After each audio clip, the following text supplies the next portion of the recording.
Can you believe it's been 5 years since the start of the COVID lockdowns began? I know, given everything that's going on in the world right now, it can feel hard to take a pause and reflect back on stories from those times. It was painful, disorienting, so much was lost. But yet, it was also strangely beautiful. We connected in new ways, we adapted. We did a lot of socially distanced partyings, and we told stories to make sense of it all, which is why at the end of this video, I have a little gift for you, something to help you pause, reflect, and maybe even remember a story of your own. And lately, I've been thinking a lot about those stories, the silly ones that still make me laugh, the ones that ended up being way more meaningful than I realized in the moment.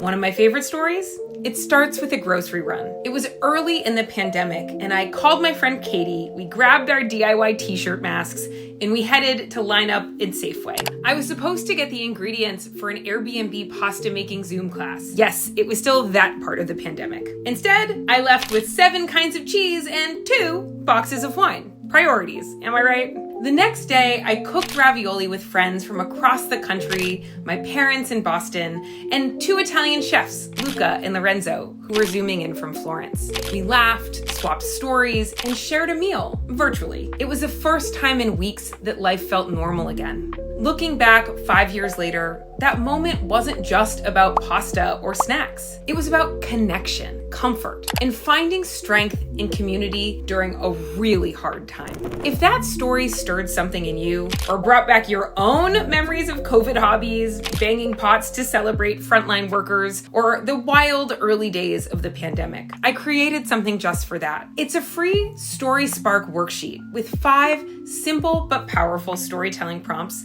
designed to help you reflect on this 5-year anniversary. Anniversaries really give us a chance to pause. And when we do take time to revisit the stories from our past, especially the messy, meaningful ones, we gain powerful perspective. We see how we've grown, what we truly value, and how those experiences shaped us and shape where we're headed next. These prompts are perfect for journaling, conversations with friends, or just noticing the moments that still resonate today. So grab your free copy at the link in my bio or head to lizmorrison.com. And hey, when you're ready, share a story with me in the comments below because you never know who needs to hear your story. Happy storytelling.